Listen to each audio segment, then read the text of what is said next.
이렇게 인사하고 함께 시작할까요? 함께여서 감사합니다 라고 밝게 웃으면서 인사하겠습니다. 함께여서 감사합니다. 네, 함께여서 감사합니다. 여러분, 사명을 품고 다시 뜨거워지고 계신가요? 뜨거, 그죠?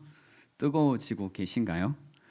사명이라고 하면 보냄을 받았다라는 의미라고 했습니다.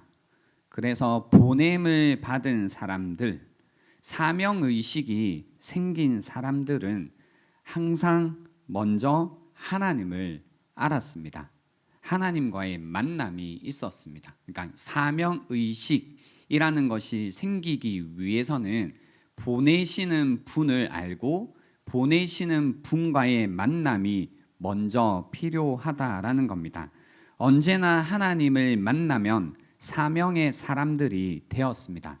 아브라함이 그랬고 모세가 그랬고 이사야가 그랬고 베드로가 그랬습니다. 그래서 창세기 12장에 보시면 이런 말씀이 있죠. 여호와께서 아브라함에게 이르시되 너는 너의 고향과 친척과 아버지의 집을 떠나 내가 내게 보여줄 땅으로 가라. 보내시죠. 내가 너로 큰 민족을 이루고 내게 복을 주어 내 이름을 창대하게 하리니 너는 복이 될지라 라고 해서 아브람과 하나님의 이 만남의 순간에 하나님이 아브람을 보내십니다. 사명을 주시죠. 그리고 출애굽기 3장에서도요 모세를 하나님이 보내십니다. 호렙산에서 불에 타지 않는 떨기나무 가운데 만남 속에 이런 이야기를 하십니다.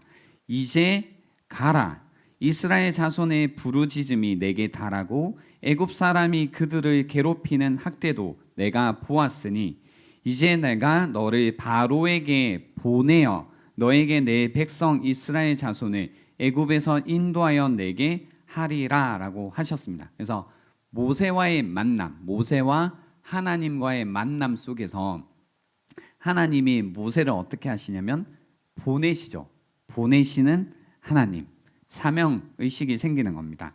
이사야 6장 말씀에도요 내가 또 주의 목소리를 들으니 주께서 이르시되 내가 누구를 보내며 누가 우리를 위하여 갈고 하시니 그때 내가 이르되 내가 여기 있나이다 나를 보내소서 하였더니 여호와께서 이르시되 가서 이 백성에게 이르기를 너희가 듣기는 들어도 깨달지 못할 것이요 보기는 보아도 알지 못하리라 하여라고 해서요. 성경에 보면 하나님을 알고 하나님과의 만남 가운데 이 사명이 생깁니다. 보내시는 하나님, 그죠? 그리고 가게 되는 겁니다. 이전까지는 나를 위해 무엇을 내가 얻을까? 그 소비주의적 사고죠. 나를 위해 무엇을 내가 얻을까라는 생각으로 늘 살다가 이제는 하나님을 위해 어떻게 나를 사용할까라는 사명의식이 생깁니다. 그제야 사람이 사람처럼 살게 되는 겁니다. 사명은 사람을 사람처럼 살게 합니다. 사명을 가진 사람도 또 사명을 가진 사람을 만난 사람도 사람처럼 살게 한다라는 겁니다. 그래서 잠깐 복습을 해보면 사명을 산다라는 것은 자기 자신보다 중요한 것을 위해 사는 것입니다. 내 개인의 필요나 안위보다 중요한 삶의 이유를 위해 사는 것입니다. 그래서 사명을 찾고 계시죠? 지금 우리가 한 달 가까이 사명에 관해서 이야기를 나누고 있는데요. 사명을 찾고 계신다면 이제 난 어떻게 사명을 찾지? 그러니까 여러분 안에서 사명을 찾으려고 해봤자 찾기가 힘들겠죠. 그래서 먼저 하셔야 될 것은 뭐냐면 하나님을 여러분이 아시는 것. 그러니까 사명을 주실 그분을 만나는 것이 가장 우선입니다. 그리고 그분과의 만남 속에서 우리는 이 질문을 던져야 되죠. 나는 어떤 이야기 속에 살고 있는가라는 질문에 대한 답변을 찾아야 됩니다. 여러분은 어떤 이야기 속에 살고 계신가? 라고 할 때 떠오르는 이야기가 뭐다? 하나님 나라라는 이 딱 단어가 떠올라야겠죠. 그래서 하나님께서 세상을 위해서 세상 안에서 행하고 계신 일에 대한 이야기를 알고 있어야 됩니다. 그러니까 우리가 세상에 나가서 살면 하나님이 없는 것처럼 하나님이 일하시지 않는 이야기 속에 우리가 계속 살게 됩니다. 그러니까 그런 세상의 이야기 속에서 하나님께서 세상을 위해 세상 가운데 일하고 계신 그 이야기를 이해하는 것이 필요합니다. 그러므로 사명은 역사 안에서 일하시는 하나님의 이야기에 참여하는 것입니다. 그리고 그 이야기에 우리가 충성하며 사는 거죠. 충성. 그죠? 가슴 떨리는 단어입니다. 왜냐하면 자신이 무엇을 해야 하는지 아는 사람만 가능한 거기 때문이죠. 그러니까 내가 무언가를 충성하겠다고 해도 무엇을 해야 하는지 모르면 충성하지 못하고 사는 겁니다. 몇 년 전에 그런 이제 이 원함을 말한 청년이 있습니다. 어떤 원함이었냐면 자기에게 에너지가 있는데 이 에너지를 어딘가에 다 쏟으면서 살고 싶다라는 거죠.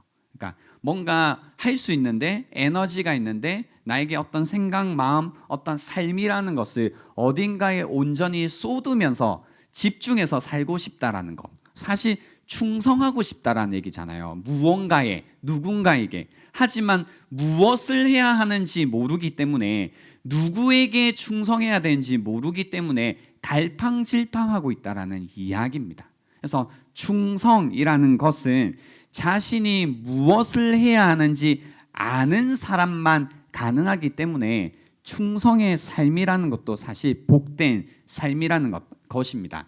오늘 본문은 하나님의 이야기를 알고 그 속에서 충성하는 사도 바울의 마음이 담겨 있는 본문입니다. 그래서 9절로 말씀드리면 이런 거죠. 내가 달려갈 길과 주 예수께 받은 사명 곧 하나님의 은혜의 복음을 증언하는 일을 마치려 하면은 나의 생명조차 조금도 귀한 것으로 여기지 아니하노라라는 이런 고백, 그죠? 이런 충성된 마음. 그래서 오늘은 우리가 사명을 찾았고 사명을 품었다면 계속해서 어떤 마음으로 살아야 하는지를 나누는 시간을 가져보려고 합니다. 사명을 통해 우리는 경험합니다. 나의 마음이 쉽지 않다, 어렵다라는 것을 경험하게 됩니다. 오늘 본문에서도요, 보시면 바울이 어떤 일을 했는지 묘사하는 장면이 나옵니다. 17절에 보시면 아시아에 들어온 첫날부터 지금까지 내가 항상 여러분 가운데서 어떻게 행하였는지 어떻게 살았는지 여러분도 압니다라고 합니다. 그래서 무엇을 행했는지 어떻게 살아왔는지에 관해서 이야기를 하는데요. 19절부터 21절까지 무슨 단어들을 썼냐면 모든 겸손과 눈물, 그죠? 겸손과 눈물, 또 시험을 참고 주님을 섬긴 것, 또 유익한 것을 전하고 가르친 것, 또 회개와 믿음을 증언했다라는 이런 이야기가 있습니다. 특히 19절에 보시면 모든 겸손과 눈물이며 유대인의 관계로 말미암아 당한 시험을 참고 주를 섬긴 것이란 표현을 하는 거죠. 그렇죠? 그래서 뭔가 겸손한 마음으로 주님을 섬겼구나. 그 가운데 눈물이 있었구나. 그 가운데 시험을 참는 일을 했구나라는 걸 알게 됩니다. 이것을 통해서요, 사명의 길을 간다라는 것, 사명을 산다라는 것은 참 마음이 쉽지 않은 거구나라는 걸 우리가 알게 됩니다. 이 사명의 길이라는 걸 이제 교회 안에서요, 이 청년함대에서 언제 좀 직접적으로 경험해 보게 되냐면요, 목자를 하면 직접적으로 경험해 보게 됩니다. 뭔가 이제 사명의 길을 가보는 걸 해보죠. 그래서 이런 모든 겸손과 눈물로 주님을 섬기는 것, 그리고 무언가를 참는 이런 어떤 사명의 맛을 보게 되는 겁니다. 어제 저녁에요, 목자 양육 시간이 있거든요. 줌을 통해서 목자 양육을 하는데요. 지금 저희가 격려라는 주제를 가지고 양육을 진행하고 있습니다. 격려라는 것이 뭐냐면 삶이 쉽지 않을 때에도 그리스도인으로 좀 더 성장하기 원하는 마음이 생기도록 돕는 일을 격려라고 합니다. 딱 목자가 해야 되는 일이고, 또 목자를 통해서 배워서 목원들이 서로가 서로에게 해야 되는 일입니다. 격려, 그죠? 삶이 쉽지 않잖아요. 그러니까 이런 삶이 쉽지 않을 때 더 그리스도인으로서 성장할 수 있도록 서로 도와주는 것이 격려라고 하는데요. 격려를 하기 위해서는 그냥 되는 게 아닌 거죠. 격려의 핵심이 뭐냐면 거절에 대한 두려움에 나를 노출시켜야 돼요. 그러니까 누군가를 우리가 격려하기 위해서는요, 해야 되는 일이 있는데요. 어떤 자리에 서야 돼요. 어떤 자리에 서야 되냐면 내가 거절당할 수 있는 이 두려움이라는 자리에 나를 노출시켜야 됩니다. 그래서 거절감을 경험할 수 있는 자리에 서야 되죠. 이게 딱 목자거든요. 그래서 목자들은 어떤 걸 경험하게 돼요? 어떤 목원들의 무관심, 그리고 비난, 짜증, 톡 쏘는 말, 뭔가 이제 인정하지 않는 것, 뭔가 소중히 여기지 않는 것과 같은 어떤 거절감의 자리에 서게 되는 겁니다. 지금 8월 말이잖아요. 그러니까 8개월 정도 목자로 지내오셨다면 분명히 목자들은 이런 무관심과 비난과 짜증과 톡 쏘는 말과 뭔가 내가 소중히 여겨지지 않는 것 같은 계속해서 거절감을 경험하는 자리에 서서 지금 이 자리까지 와 있을 거라는 거죠. 뭐 이게 당연한 거다라고 얘기할 때 목자 입장에서 하는 얘기고, 목원의 입장에서는 그거 당연한 거다라고 사실 말하면 된다 안 된다? 안 되겠죠. 그죠? 우리가 그러고 있는 거니까. 그러면 안 되는 건데. 그래서 그 가운데서도요, 뭘 해야 되냐면 목원들, 나에게 주님이 맡겨주신 사람들이 계속해서 그리스도인으로 잘 성장해 갈 수 있도록 돕는 일을 해야 돼요. 그러니까 겸손한 마음이 계속 필요한 거죠. 낮은 자리에 계속 있어야 되거든요. 네가 뭔데 이런 순간 끝나는 거잖아요. 그래서 계속 겸손한 마음이 필요하고, 그 가운데 이제 눈물을 끊임없이 흘리면서 가는 그 시간들이 필요한 겁니다. 그죠? 그래서 어제 그런 위로의 마음을 전했어요. 쉽지 않은 자리인 거 알고 있고 8개월쯤 했으면 아마 그만두고 싶은 마음이 들 수도 있다. 하지만 이 자리가 어떤 자리인지, 어떤 마음으로 우리가 이 자리에 서 있는지 생각해 보자. 뭐 이런 이야기를 나누었는데요. 뭐 부록처럼 이야기를 드리면, 그러니까 그 시간이 흐르면 흐를수록 사실 목원으로서 그런 목자의 마음, 그러니까 계속해서 거절감의 자리에 서 있어야 되는 그런 취약한 자리에 있는 목자의 마음을 좀 이해해 주는 것도 필요해요. 그러니까 오늘 목장 모임 할 때 퍼뜩퍼뜩 좀 들어가고, 그죠? 기다리게 하지 말고 뭔가 물어보면 빨리빨리 대답도 해주고 하는 게 사실 도움을 주는 겁니다. 좀 소중히 여겨주는 그런 리액션이 되겠죠. 아무튼 이제 사명의 길을 간다라고 할 때 이처럼 뭐냐면 쉽지 않습니다. 뭐 목자뿐이겠어요? 우리 이제 이 청년 함대 가운데 교사로 섬기고 계신 분들도 많잖아요. 교사로 섬길 때 비슷한 경험을 하고 있다, 안 하고 있다? 하고 계시죠, 그죠? 벌써 뭔가 학생들로부터 이 조그마한 것들이, 그죠? 뭔가 상처를 엄청 주고, 내년에 나 교사 안 할래, 이런 마음들이 들 수 있는데, 그게 사명의 길이다. 사명을 통해 우리는 경험한다. 참 쉽지 않구나라는 걸 경험한다라는 걸 이제 아시는 게 필요하죠. 두 번째는요, 사명을 통해 첫 번째 쉽지 않구나라는 걸 경험한다면 우리는 사명을 통해 하나님의 마음이 쉬지 않구나라는 것도 경험하게 됩니다. 무슨 얘기냐면요. 이제 단기 선교를 갔을 때 우리가 잘 경험하게 돼요. 단기 선교 여러분 이번에 사진들을 많이 올려주셨는데요. 한번 생각해 보세요. 그때로 돌아가 보세요. 선교를 갔을 때, 그죠? 그 땅에 있는, 그 지역에 있는, 그 나라에 있는 특히 아이들을 볼 때 하나님의 마음이 잘 느껴졌다, 안 느껴졌다? 느껴지죠. 그죠? 그들을 어떻게 바라보고 계시고, 심지어 이 한국에 있는 나 같은 사람까지 보내셔서 하나님의 사랑을 전하게 하는, 복음을 전하게 하는 그 하나님의 마음.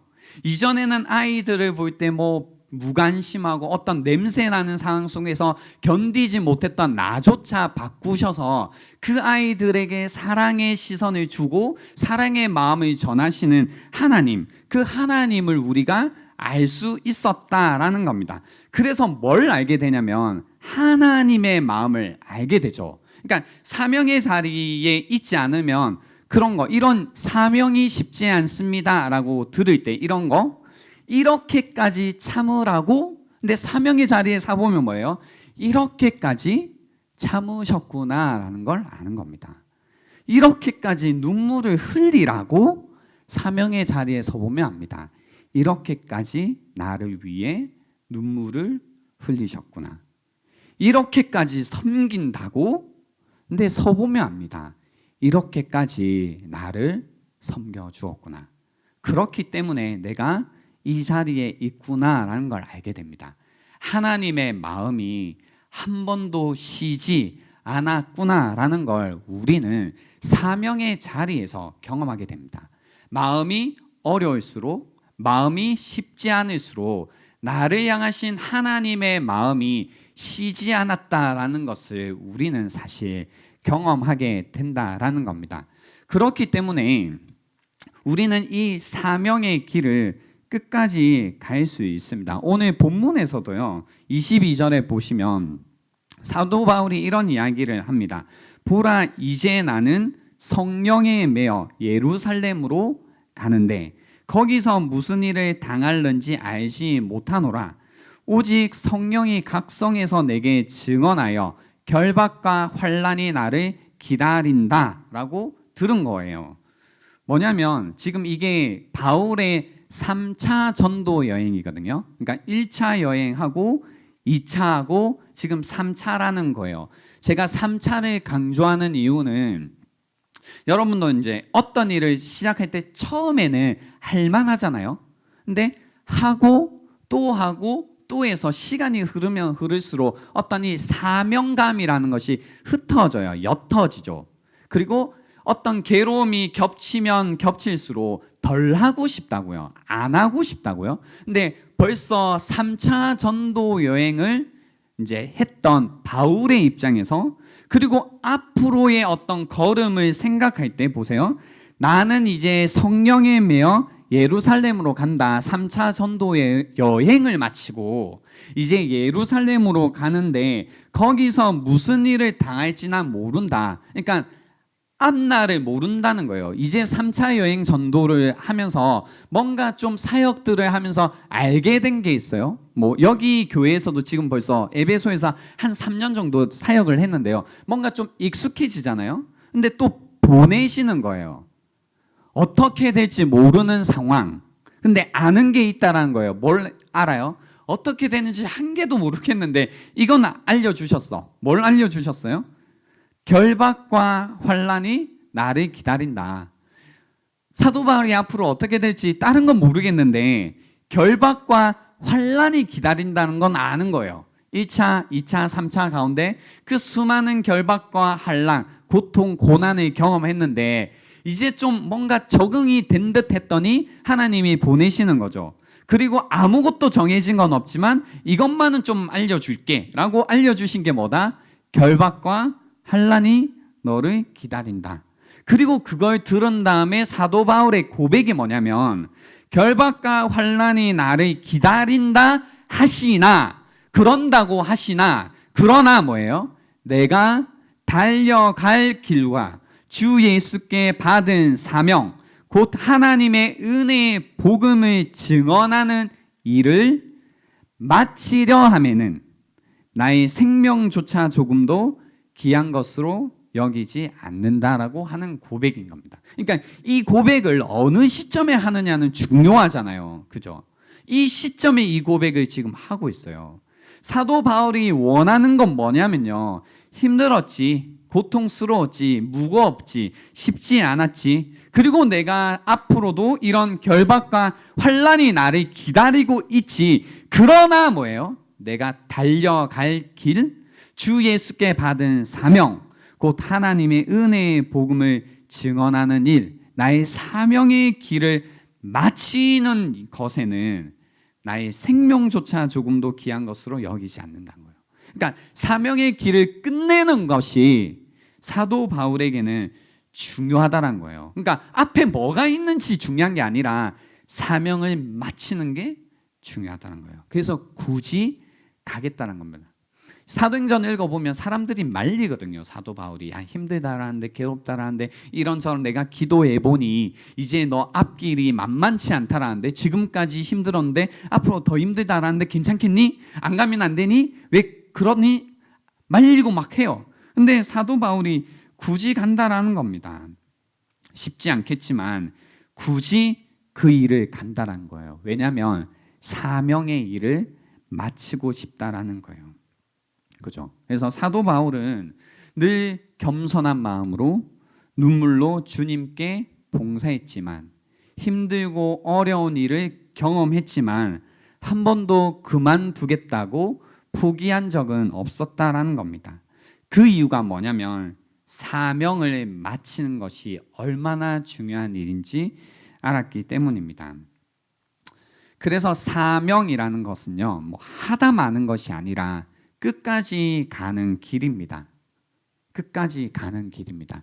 잘하느냐 못하느냐가 중요한 게 아니라, 뛰어나게 했느냐 좀 부족했느냐가 문제가 아니라 끝까지 가는 것이 중요합니다.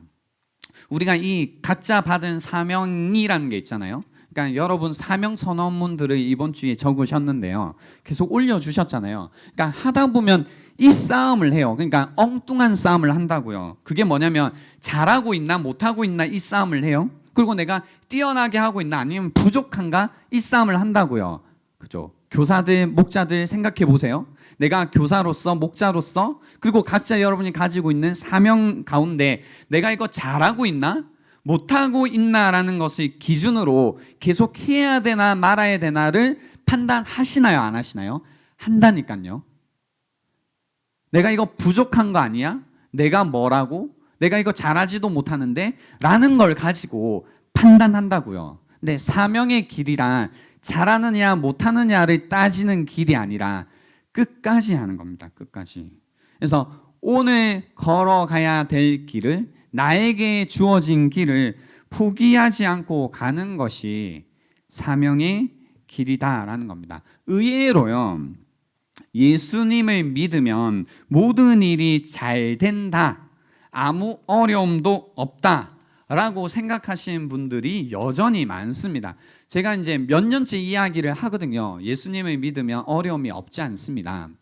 예수님을 믿으면 예수님을 믿기 전에 가지고 있던 어떤 어려운 마음들을 위로받게 되고, 힘들었던 상황에서 하나님께서 우리를 구출해 내십니다. 구원해 주십니다. 어떤 자리요? 죄와 사망이라는 자리, 그 안에 겪고 있던 죄의 지배 가운데 죄의 종노릇하던 그 어려움으로부터 우리를 구원해 주시죠. 당연하죠. 하지만 우리를 이 흑암의 권세 가운데서 구출해 내신 다음에 빛 가운데 두시는데, 그 빛의 걸음을 걸어가는 어떤 어려움, 그러니까 다른 종류의 어려움이겠죠. 이 어려움은 우리로 하여금 겪게 하신다고요.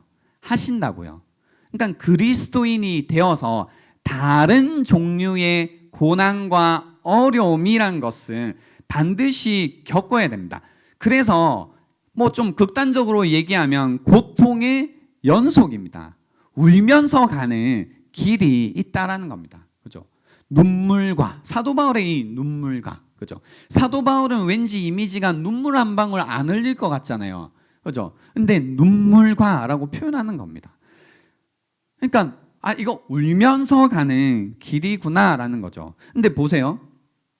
죄와 사망의 지배 가운데 있을 때 흘리는 눈물은 어떤 눈물이냐면 절망의 눈물이죠. 포기해서 흘리는 눈물일 겁니다. 더 이상 소망이 없구나. 더 이상 방법이 없구나. 그래서 뭐예요? 울 수밖에 없는 겁니다. 그런데요, 그리스도인이 되어서 사명의 길을 갈 때 흘리는 눈물은 저는 다른 종류의 눈물이라고 생각해요. 포기해서 흘리는 눈물, 절망의 길에 흘리는 눈물이 아니라 끝까지 가야 할 길이 있어서 끝까지 책임져야 할 일이 있기 때문에 포기할 수 없어서 흘리는 각오의 눈물이라는 겁니다. 다른 종류의 눈물이죠. 이런 눈물은 흘릴 수밖에 없다는 겁니다. 포기하면 어쩌면 더 이상 울지 않습니다. 그죠? 여러분 그런 경우 있지 않으세요? 뭔가 책임져야 될 사람이 있었어요. 근데 계속 괴로운 거예요. 그러니까 계속 우는 거죠. 울면서 가는 거죠. 근데 그 사람은 그냥 포기해버리고 나면 어떻게 돼요? 안 울어도 되잖아요. 더 이상 눈물 끝. 근데 포기하지 않으니까 흘리는 눈물이라는 게 있다는 겁니다. 그러니까 사명의 길 가운데 흘리는 눈물이라는 것을 포기할 수 없기 때문에 흘리는 눈물이라는 겁니다. 그죠? 뭔가 내가 어찌할 수 없는 것 같지만 하나님께서 주신 사명이기에 그 하나님에 대한 소망 가운데 눈물로써 인내하며 뭔가 괴롭지만 가는 길 가운데 흘리는 눈물이라는 겁니다.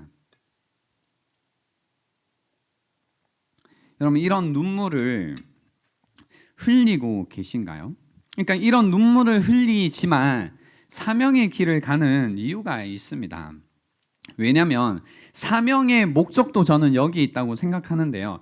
대부분 우리는 하나님을 만난다라고 할 때 어디에서 하나님을 만나게 되냐면 인생의 끝에서 하나님을 만납니다. 그러니까 어떤 전혀 아무런 도움이 없는 곳에서 하나님을 만나죠. 그러니까 나의 인생의 끝자리에서 하나님을 만나게 됩니다. 내 인생에서 실패다, 나는 끝났다라고 생각될 때 그때 하나님을 만나게 됩니다. 내 삶의 죄로 인해 내 인생이 끝났구나라고 느껴지는 내 인생의 최악의 날에 그때 하나님을 만납니다. 그러니까 인생의 끝이 무엇인지도 알고 바로 그 끝자리에서 하나님도 알게 되는 겁니다. 그래서 이걸 죽음이라는 단어로 저희가 한 단어로 만들었을 때 죽음이라는 끝에서 하나님을 만나게 되는 거죠. 죽음의 끝에서 절망의 끝에서 하나님을 만나 우리는 생명이라는 자리로 소망이라는 자리로 옮겨진 자들이 되는 겁니다. 그렇기 때문에요. 생명의 자리, 소망의 자리에서 하나님을 만나 사명을 받았기 때문에 뭐예요? 괴롭지만 어렵지만 눈물까지 흘리지만 계속해서 그 사명의 자리를 가는 겁니다. 사명의 자리를 간다는 건 그래서 뭐냐면 사람들에게 끝에 있는 사람들에게 끝자리에 있는 사람들에게 그거 끝이 아니라고 말해주는 사람들이잖아요. 그러니까 왜 사명의 길을 가냐면 결국은 삶의 끝자리에 있는 사람들을 만나러 가는 거죠. 실패의 끝에 좌절의 끝에 죽음이라는 끝자리에 있는 사람들에게 가는 거잖아요. 그리고 그들에게 가서 함께 절망할 때도 있고 함께 죽음을 경험할 때도 있지만 그 가운데서도 눈물을 흘리며 우리가 하는 일이 뭐냐면 사명의 목적이 뭐냐면 그거 끝이 아니다라는 이야기를 해주고 싶은 거잖아요. 그죠? 그러니까 그 일을 끝까지 하고 싶은 겁니다. 그거 끝이 아니라는 일을 그 말을 끝까지 해보고 싶은 겁니다. 그래서 우리의 사명이라는 것은 뭐냐면 세상의 끝이 아님을 말해주고 싶은 겁니다. 세상 사람들이 말하는 끝자리에서 시작이 있다라는 것, 세상 사람들이 말하는 그 실패와 좌절에서 성공과 소망이라는 것이 있음을 말해주고 싶기 때문에 겸손과 눈물 가운데서 고통 가운데서도 그 길을 간다라는 겁니다. 소망의 빛을 바라고 싶다라는 겁니다. 여러분, 우리가 한 달 가까이 이 사명에 관해서 이야기를 해왔습니다. 살면 살수록 더 그런 마음이죠. 뭐 나의 인생도 그렇고 주변 사람들도 그렇고 뭔가 세상 굴러가는 이 뭔가 흐름을 볼 때도 끝 같잖아요. 끝났다. 뭔가 끝난 것 같다. 더 이상은 소망이 없다. 그냥 실패구나. 그러니까 나도 뭔가 끝난 것 같고 실패한 것 같고 사람들을 볼 때도 뭔가 소망이 없잖아요. 뭐 지금 이제 큐티하고 계신 분들은 그런 거 느끼죠. 뭐예요? 사사기 가운데 그 안에 구원자가 있는 것 같지만 계속해서 말도 안 되는 이 사람들의 그 추악한 마음들과 그 혼란스러운 시대의 상황 속에서 구원이 일어나는 것 같지만 뭔가 소망이 없어 보이잖아요. 그죠? 계속 언제 끝날지 모르겠다. 뭔가 그 절망의 벼락 끝에 서 있는 것 같은 나의 삶도, 내 친구의 삶도, 우리 가족의 어떤 삶의 모습들도 다 그런 것 같다라는 생각이 드는 거죠. 그러니까 사실 이런 시대에 사명이 그 어느 때보다 필요한 겁니다. 그리고 사명감을 가진 사람들이 그 어느 때보다 필요한 거죠. 왜냐하면 끝이 아니라고 끝까지 말해주는 사람들이 필요하니까요. 근데 다 말하다가 말거든요. 뭔가 느낌이. 그죠? 여러분 10대 때 20대 때 그죠? 주님을 믿고 가슴이 뜨거워져서 뭔가 복음을 이야기하고 소망을 이야기하다가 지금 그죠? 이제 나 그만 잠시만 쉽게 이러고 있는 분들이 계시지 않나요? 그죠? 근데 사명은 끝까지 해야 된다고요. 끝에 있는 사람들에게 끝까지 하는 것이 사명이라는 겁니다. 그래서 사명의 길을 가다가 멈추고 있는 분들이 계시다면 다시 말씀드린 겁니다. 끝까지 가는 것이 사명입니다. 우리에게 달려갈 길을 끝까지 달려가는 것, 그것이 사명이라는 겁니다. 예전에 그 캄보디아 선교팀과 함께 봤던 영화가 있습니다. 잊혀진 가방이라는 영화였는데요. 거기에 보면 헬렌 로즈 비어 선교사님의 그 이야기와 인터뷰가 담겨 있습니다. 제가 이제 저작권이 어떻게 될지 몰라서 영상을 나중에 목장을 통해서 제가 전달을 해드릴게요. 한번 보세요. 한 8분, 9분 정도 되는데요. 그 인터뷰 영상을 좀 간략하게 말씀드리면 영국 태생이세요. 캠브리지 의대를 이제 그 출신이시고요. 그 26세 때 선교사로 살기로 결심했습니다. 26세 때 마침 딱이죠. 이 청년함대 몇 세부터다? 26세부터다. 다 우리가 얘기가 될 수 있다는 거죠. 그래서 26세 때 선교사로 살기로 이제 사명의 길을 가겠다고 결단을 하신 겁니다. 그리고 나서 어디로 갔냐면 콩고로 가셨어요. 콩고. 그때 콩고가 벨기에 이제 식민지 시대인데요. 그때 그 콩고에 가셔서 간호학교도 세우시고 또 의료 선교사로서의 삶을 살아가셨어요. 몇 세 때? 26세 때. 그죠? 그리고 이제 1960년도 6월에 벨기에로부터 콩고가 독립하게 됩니다. 근데 막 좋을 것 같은데 그게 아니라 그때 이제 폭동과 반군들에 의해서요. 대학살이 일어나는 겁니다. 막 이제 어지러운 거죠. 이거 어떻게 된 거지? 드디어 뭔가 독립은 했는데 오히려 반군들에 의해서 뭔가 더 흉흉해진 겁니다. 그때 위협을 느낀 이제 그 외국에서 온 사람들, 백인들이 콩고를 다 떠나갑니다. 뭐 있을 상황이 아닌 거죠. 그때 이 헬렌과 몇 명의 선교사님들이 우리 떠날 수 없지. 그곳에 남기로 결정을 해요.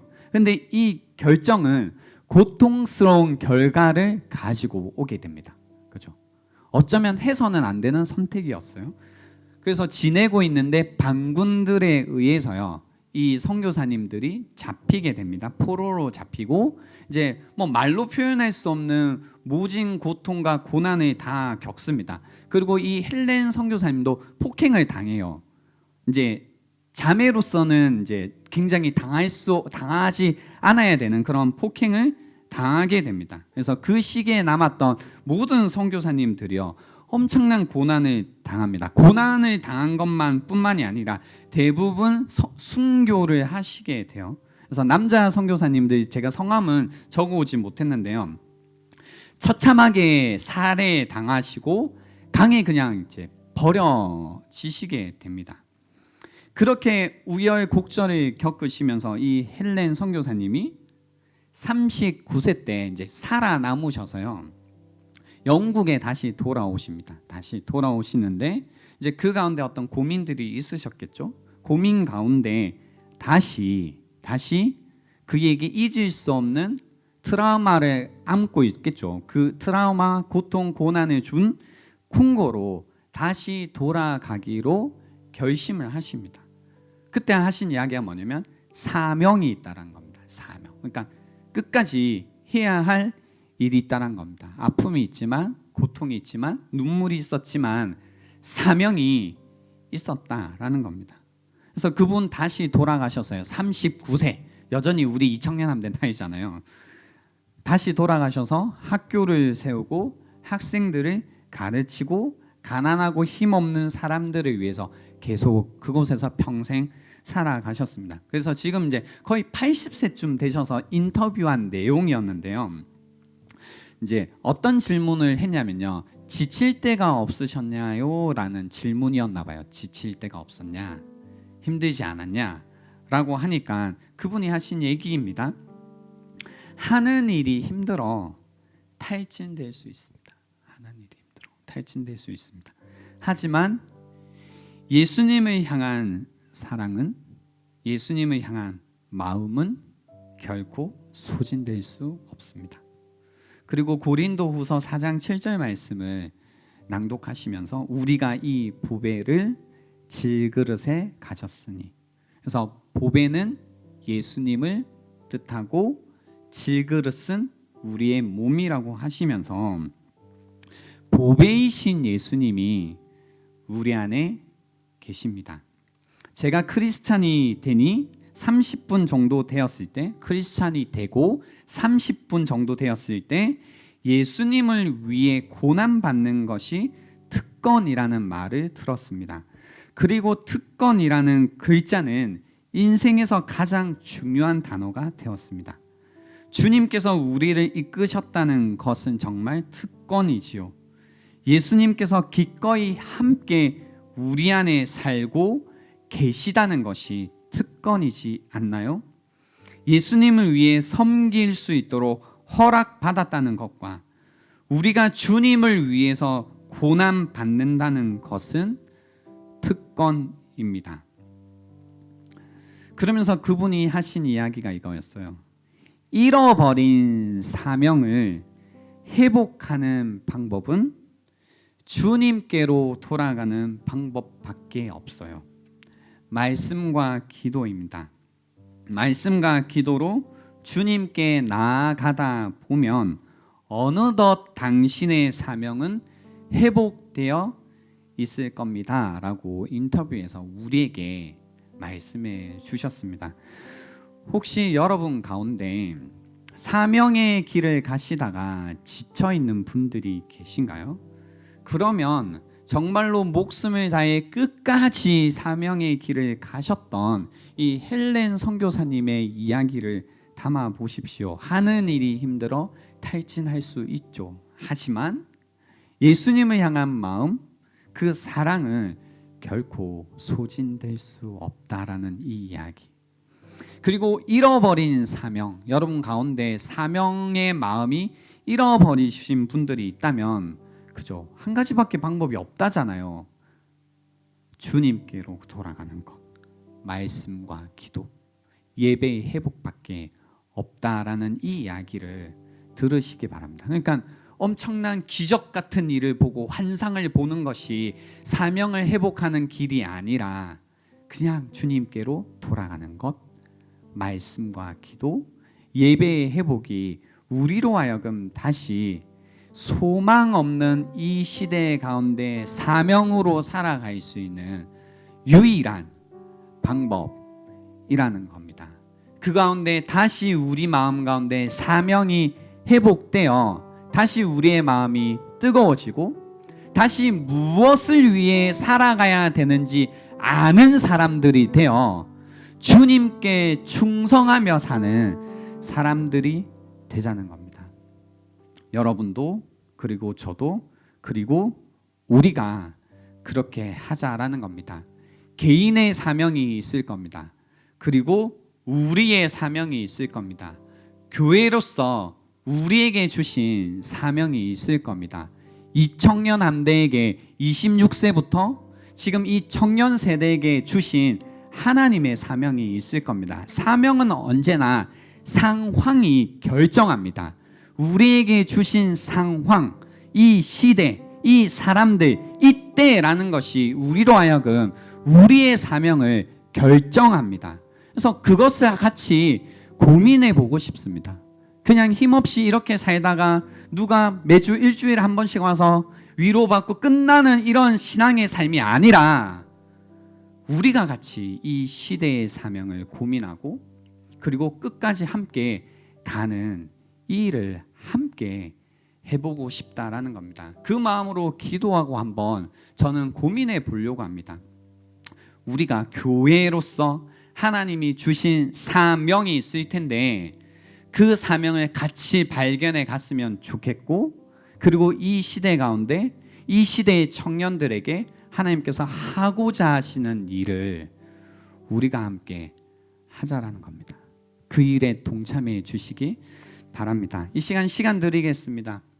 오늘 주셨던 말씀을 묵상하시면서 여러분 마음 가운데 식어있던 사명의 마음을 다시 한번 되살려 보시는 시간이 되면 좋겠습니다. 시간 드리겠습니다.